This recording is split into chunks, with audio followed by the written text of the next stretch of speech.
අයිබෝන් කියලා පිළිගන්නවා සියලු දෙනාම පුද්ගල YouTube channel එකට. ඉතින් මම ආයෙත් පුරවැසි පාඩම් වල පාස් පේපර්ස් ටික දාන්න හිතුවා. ඇත්තටම මේක ගොඩාක් ළමයි ඉල්ලීම් කරලා තිබුණා මගේ WhatsApp එකට සහ සමහරක් මගේ YouTube videos වලට කමෙන්ට් කරලා තිබුණා. ඒකට මම බලාපොරොත්තු වෙනවා 2024 පේපර් එකේ ඉඳලා 15ට 2023 22 විදිහට දිගටම කරගෙන යන්න. ඇත්තටම මම මේ වෙනකොට ජර්මනියේ උසස් අධ්‍යාපනයට ඇවිල්ලා ඉන්නේ. ඒකත් සතුටින් කියන්න ඕන මගේ channel එක බලන දරුවන්ට. ඒ වගේම මම බලාපොරොත්තු වෙනවා මේ වීඩියෝ අර කලින් වීඩියෝ වගේ චූටි ක්ලිප්ස් විදියට ගේන්න. ඒක මටත් ලේසි ඔයාලටත් ලේසි බලන්න. මොකද එක වීඩියෝ එකක් පැය එකමාරක් දෙකක් තිබුණා විනාඩි 30ක් අතරලා තිබුණා. ළමයි බලන්නෙත් නෑ. අතර මේක තේරුමක් නැති නිසා. කොහොම නමුත් මගේ මේ තියෙන වැඩ කටයුතු අතරේ මම ඔයගොල්ලන්ට මේ පසුගිය ප්‍රශ්න පත්‍රවල ඒ ටික ගේනවා. අතරම මම try කරා මේ channel එක වෙන contents වලට දාලා කරන්න. නමුත් ආයේ තියෙන ඉල්ලීම් එක ඇත්තට මේ contents කරලා වැඩක් නැහැ. මොකද ළමයි දිගටම පුරවැසි පාඩම් ඉල්ලනවා බලනවා. කොළඹ මහනුවර හැම තැනම ළමයි බලලා කමෙන්ට් කරනවා. ඉතින් මේ වීඩියෝ බලන ළමනෝ තමන්ගේ දිස්ත්‍රික්කයේ සහ කමෙන්ට් එකක් අනිවාර්යෙන් දාන්න. මම අදින් පස්සේ දිගටම පුරවැසි පාඩම් ටිකේ පාස් පේපර්ස් ටික ගේනවා. මම පාඩම් ටික සම්පූර්ණ කරලා මම පාස් පේපර්ස් කරේම නැහැ. මම තව travel channel එකක් සහ මනෝවිද්‍යාවට අදාළ channel එකක් වෙනම කරනවා. මම මේ වීඩියෝස් මේ channel එකෙන් ගලවලා වෙනම channel දෙකක දානවා. මම ඒකත් පස්සේ වෙලාවක වෙනම වීඩියෝ එකක් දාන වෙලාවක මේ channel දෙක කම්ප්ලීට් කරපුවම මම ඒකේ links උත් ඔයගොල්ලන්ට දාන්නම්. ඒ වගේම තමයි 2024 පේපර් එකේ පාස් පේපර් එකේ උත්තර ටික වෙනම ප්ලේලිස්ට් එකක තියෙන්නේ. එතකොට මේ ප්‍රශ්න පත්‍රයේ මම දෙවෙනි කොටසින් තමයි පටන් ගන්නෙ. එතකොට ඒකෙදී ඔයගොල්ලන්ට පුළුවන් C1 B1කට ගෙනියන්න B1 එකක් කරගන්න. A9ක් ලස්සන කරගන්න ඔයාගේ ප්‍රතිඵලය. තේරෙනවද? එතකොට B C තියෙන ප්‍රතිඵලයට ඒකක් ගන්න මේ විදිහට ඔයගොල්ලන්ට උදව් වෙනවා මේ වීඩියෝස් ටික පේපර් ටික. එතකොට මම මේකෙදී ඇත්තටම මම බලාපොරොත්තු වෙනවා ඩිස්ක්‍රිප්ෂන් බොක්ස් එකේ මම දානවා අනිවාර්යෙන් මේ පාඩමට දාලා ප්ලේලිස්ට් එක. එතකොට ඔයගොල්ලන්ට එතන බලන්නත් පුළුවන්. ඒ වගේම මේ පේපර් එක මේ ප්‍රශ්නය කතා කරද්දී අනිවාර්යෙන් පොත පෙරලලා අදාළ පිටුව පෙරලලා බලන්න සහ ඒකට අදාළ YouTube එකේ වීඩියෝ එකක් දාලා තියෙනවා මම. ඒ ටොපික් එකට අදාළ ප්ලේලිස්ට් එක බලපුවාම ඔයගොල්ලන්ට ඒ අදාළ වීඩියෝ එකත් බලන්න. එතකොට අනිවාර්යෙන් මහන්සි වෙන්න දෙයක් නැහැ. දවසකට පැය භාගයක් විතර පුරවැසි වලට මහන්සි වුණාම ඇති. එතකොට මම මේකෙදි බලාපොරොත්තු වෙනවා මේ ඕගොල්ලොන්ට කටපාඩම් නොකරගත්තත් මම මේ පැහැදිලි කරන ක්‍රම හරහා ඕගොල්ලොන්ට අනුමාන කරලත් සමහර ප්‍රශ්න වලට උත්තර ලියන්න පුළුවන් පුරවැසි අධ්‍යාපනයේ. ඒකයි විශේෂත්වය. හැබැයි විෂය පිළිබඳව පුළුල් අවබෝධයක් තියෙන්න ඕන. එතකොට හිතලා වුණත් උත්තරයක් ලියලා ලකුණක් ගන්න පුළුවන්. ඒ වගේම තමයි මම මේකෙදි පොඩක් මතක තියාගන්න ක්‍රම ටිකක් කරගෙන යනවා. මගේ සයිකොලොජි සබ්ජෙක්ට් එකේ මම channel එක පටන් ගත්තම ඒකටත් මේ ටික දානවා. එතකොට මම අද බලාපොරොත්තු වෙනවා ඔයගොල්ලොන්ට ගේන්න 2024 O level විභාගය. ඒක 2024 2025 කියලා තියෙන්නේ. ඒක දෙවෙනි කොටසේ පළවෙනි ප්‍රශ්නයට පළවෙනි කොටසේ ඒ කියන්නේ අර ප්‍රශ්න උඩා ප්‍රශ්න 10ක් තියෙන්නේ. ඒටි උත්තර ලියන්න. ඒ පළවෙනි ප්‍රශ්නයේ පළවෙනි ඒ කොටසේ ඒ පළවෙනි කොටසේ පළවෙනි ප්‍රශ්නෙට මම පිළිතුර පැහැදිලි කරන්න තමයි බලාපොරොත්තු වෙන්නේ. එතකොට මේ ප්‍රශ්නය තමයි පුරවැසියෙකු විසින් සමාජය වෙත ඉටු කළ යුතු නීතිමය යුතුකම් දෙකක් සඳහන් කරන්න කියලා. මේ ප්‍රශ්නේ අහපු ගමන් ඕගොල්ලෝ පටල ගන්නවා පුරවැසියා විසින් රාජ්‍යයට කළ යුතු සේවාවන් යහපත් පුරවැසියෙක් වශයෙන් ඔබ තුල යුතු යුතුකම් සහ වගකීම්. ඒක 10 පළවෙනි පාඩම. ඒ වගේම මේ පෙළ පොතේ අපිට 10 11 සිලබස් එකේ හම්බ වෙනවා නීතිය යුක්තිය කියලා එක්කුත් හම්බ වෙනවා. ඒතකොට ඕගොල්ලන්ට හිතෙනවා සමහරක් වෙලාවට මේ ප්‍රශ්නේ නීතිමය යුතුකම් දෙකක් කිව්වම නීතිය යුක්තිය පාඩමට අදාළ වෙන්නත් පුළුවන් කියලා. හැබැයි මතක තියාගන්න මේ ප්‍රශ්නේ කියවපු ගමන් ඕගොල්ලෝ අනිවාර්යෙන් පෙළ පොත පෙරලලා අදාළ පිටුව බලලා මේ පැහැදිලි කිරීමට මම පාවිච්චි කරන ඡේදය පවා හරියටම බලා ගන්න. ඒක ඔයාට ලේසියෙන් ලකුණක් ගන්න පුළුවන්. එතකොට මේ ප්‍රශ්නය අහලා තියෙන්නේ ඕගොල්ලොන්ගේ 11 වසර පෙළ පොතේ මානව අයිතිවාසිකම් සහ යුතුකම් කියන පාඩමෙන් තමයි මේ ප්‍රශ්නේ අහලා තියෙන්නේ.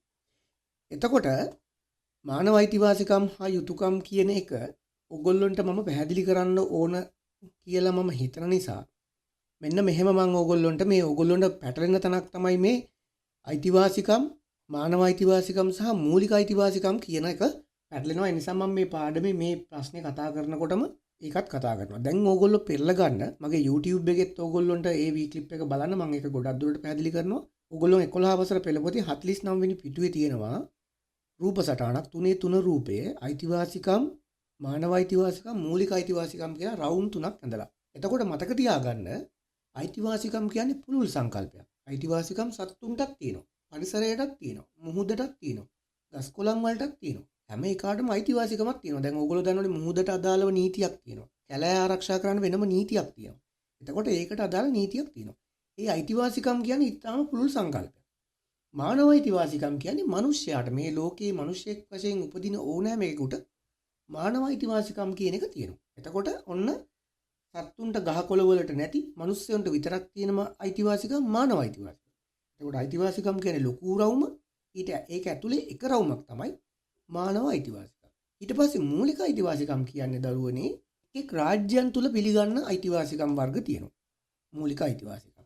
ඒකෙදි කියන්නේ සමහරක් රටවල් දැන් ඇමරිකාව ගත්තොත් ඕගොල්ලොන්ට පුළුවන් තුවක්කුවක් ළඟ තබා ගන්න තමන්ගේ පෞද්ගලික ආරක්ෂාවට.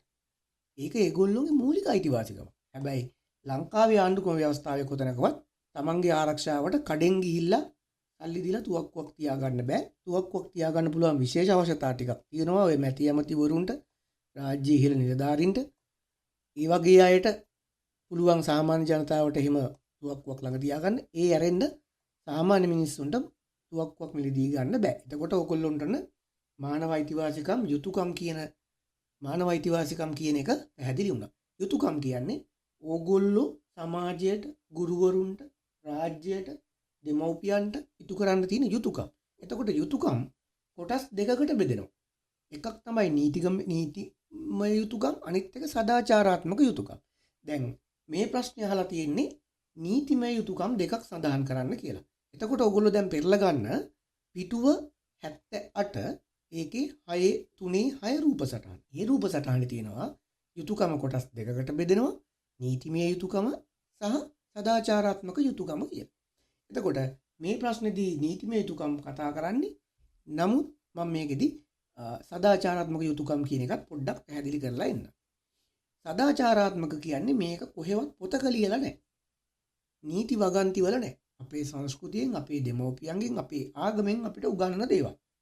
පූජක උතුමන්ට ගරු කරන්න ඕනේ කියලා කොහෙවත් ආණ්ඩුක්‍රම ව්‍යවස්ථාවේ ලියලා නැහැ. පූජක උතුමෙකුට ගරු කරේ නැහැ කියලා පොලිසියෙන් අත්අඩංගුවට අරන් උසාවියට දාන්නේ නැහැ. වැඩිහිටියන්ට සැලකීම වුන් රැක බලා ගැනීම. වැඩිහිටියන්ට සැලකුවේ නැහැ කියලා නීතිමය පැත්තට යන්න බෑ, පොලිසියෙන්ට වෙලා අත්අඩංගුවට ගන්න බෑ. ඒක සදාචාරාත්මක සංස්කෘතිය.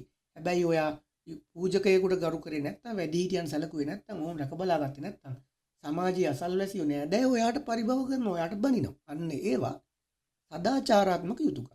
ගුරුවරුන්ට සැලකීම, ගුරුවරයෙකුට සැලකුවේ නැහැ කියලා, ගුරුවරයෙකුට වැන්දේ නැහැ කියලා නීතියෙන් කොහෙවත් ඔයාව පොලිසිය අරන් ගිහලා හිරේ දාලා බන්ධනාගාරේ දාන්නේ නැහැ. ඒකෙදි වෙන්නේ අනිත් ගුරුවරු සහ යාළුවෝ ඔයාව සමච්චලට ලක් කරනවානේ, ඔයාව පල්ලෙහාට දාලා කතා කරනවා. එතකොට සමාජ සිරිත් විරිත් ගරු කිරීම ඒවා පවත්වාගෙන යා. පරිසරයේ සුරැකීම, ජාතික උරුමය, ජාතික සම්පත් සුරැකීම, සංස්කෘතිය සුරැකීම, සදාචාරාත්මක යුතුයකම් වලට ඉඳසුන්නේ. එතකොට මේවා තමයි සදාචාරාත්මක. මේවා පොත්වල ආණ්ඩුක්‍රම ව්‍යවස්ථාවේ කොහෙවත් සඳහන් වෙලා නැහැ. එතකොට ඕගොල්ලෝ මම මේ පැහැදිලි කරන්නේ ඕගොල්ලෝ මේ ප්‍රශ්න දැක්ක ගමන් පටල ගන්න හින්දා. එතකොට ළමයි නීතිමය යුතුයකම් කියන්නේ අපි අනිවාර්යෙන් මේවා කරන්න ඕනේ. මේවා නැකරේ නැත්නම් අපිට දඬුවමක් නීතියෙන් හම්බ වෙනවා. අපිව බන්ධනාගාරයට අරන්න පුළුවන්, පොලිසියට අරන් ගිහලා අපිව නඩු දාන්න පුළුවන්. එතකොට බන්ධනාගාරගත වෙන්නත් පුළුවන්. අන්න ඒවට තමයි නීතිමය යුතුයකම් කියලා කියන්නේ. එතකොට මේකෙදි රජයේ විසින් පනවන බදු ගෙවන්න ඕනේ. දැන් ඔයගොල්ලෝ දන්නවා මේ ළඟදී ටින් එක කියලා එකක් නිවුස් වලට ගියා නේ. හැම කෙනෙක්ම බදු ෆයිල් එකක් තියෙනවා. උපයන විට බද්දක් ගෙවන්න ඕනේ. ඔයා ව්‍යාපාරයක් කරනවා බද්දක් රජයට ගෙවන්න. නීති පිළිපැදීම. පාරේ යද්දි එතකොට කොහේ හරි තැනක ජීවත් වෙද්දී අපි අනිත් අයට කරදරයක් නොවි ජීවත් වෙන්න. පාරේ යද්දි මාර්ග නීති අනිවාර්යෙන් අනුගමනය කරන්න. තේරුණාද? එතකොට ඔබ වාහනයක් කෙලවද්දී අනිවාර්යෙන් මේ නීති අනුගමනය කරන්න ඕන. මිනිස්සු අනතුරට ලක් කරන්න බෑ. ඒතර මේවා නීති. ආණ්ඩුක්‍රම ව්‍යවස්ථාව ආරක්ෂා කිරීමට බැඳී සිටීම. මොකද්ද මේ ආණ්ඩුක්‍රම ව්‍යවස්ථාව ආරක්ෂා කිරීමට බැඳී සිටීම කියන්නේ? ආණ්ඩුක්‍රම ව්‍යවස්ථාව තමයි රටක ඉහළතම ලියවිල්ල. ඒකට රටේ ජනාධිපතිත් යටයි. එතකොට මේ නීති ආරක්ෂා කරන්න, ඒවට ගරු කරන්න රටේ හැම මිනිස්සෙක්ම බැඳිලා ඉන්නවා. කොටින්ම ආණ්ඩුක්‍රම ව්‍යවස්ථාවේ නීතියක් අදගලු. හිතන්න මෙහෙම ආණ්ඩුක්‍රම ව්‍යවස්ථාවේ නීතියක් තියෙනවා. ඔබට මුදල් උපයන්න පුළුවන්. හැබැයි මිනිමරලා ජාවාරම් කරලා මුදල් උපයන්න බෑ. මුදල් උපයන්න පුළුවන් හැබැයි. එතකොට ඔයා ජාවාරම් කරලා මිනිමරලා මුදල් ලිපෙව්වොත් ආණ්ඩුක්‍රම අවස්ථාවට විරුද්ධයි ඒක. මම ඔයගොල්ලෝ මේ සරල උදාහරණයකින් කියන්නේ. එතකොට ආණ්ඩුක්‍රම අවස්ථාවේ මේ හැම නීතියක්ම ඒකට අදාළ දඬුවමක්ම ලියලා තියෙනවා. එතකොට ඒවා ආරක්ෂා කරන්න ඕනි. එතකොට ඒක රටේ ජනාධිපති ඉඳලා පහළට සියලු දෙනා. පොදු දේපල ආරක්ෂා කිරීම. බස් එක දැන් හිතන්නකෝ බස් එකක සීට් එක, බස් එකක ලයිට්, ඒ වගේම පාර අයිනේ ගහලා තියෙන සිග්නල් කණු තේරෙනවද? ඒවා කැඩුවොත්, ඒවා හප්පලා කැඩුවොත් ඕනම වෙලාවක රජයට මුදල් ගෙවන්න වෙනවා. ත්‍රස්තවාදයේ පිටු දැකීමට ක්‍රියා කිරීම. නීතිමය යුතුකම් වල නිදසුන් ලෙස. ත්‍රස්තවාදය කියන්නේ රටේ බෝම්බ පත්තු කරන්න, රටේ අවි ආයුධ හොරෙන් තැන් තැන් වලට ගෙනියන්න උදව් කරොත් ඔයා නීතියක් කඩලා තියෙනවා. ඒ කියන්නේ රටේ ආරක්ෂාව, ජාතික ආරක්ෂාවට විරුද්ධව ක්‍රියා කළා තියෙනවා. එතකොට ඕගොල්ලොන්ට මම මෙතෙන්දී පැහැදිලි කරා සරලව නීතිමය යුතුකම්, සදාචාරාත්මක යුතුකම් කියන්නේ මොකක්ද කියලා. ඒතර මේ පාස් පේපර්ස් කරන එකේ වැදගත්කම තමයි අර වීඩියෝ ටිකත් බලලා පෙළපොතත් කියවුවට පස්සේ ඕගොල්ලොන්ට සරල අදහසක් එනවා මේ ප්‍රශ්නය අහන්නේ මොන පාඩමෙන්ද කියලා. එහෙනම් මම ඊළඟ ප්‍රශ්نين ඊළඟ වීඩියෝ එකකින් හම්බෙමු. එහෙනම් සියලු දෙනාම ජය වේවා. දැන් මම ඔයගොල්ලෝ මේ ප්‍රශ්නයක් මේ වීඩියෝ එකේම අන්තර්ගත කරනවා. අනිවාර්යෙන් ලයික් එකක් දාලා කමෙන්ට් එකක් දාන්න. සියලු දෙනාටම ජය වේවා. අපි තවත් වීඩියෝ එකකින් හමු වෙමු.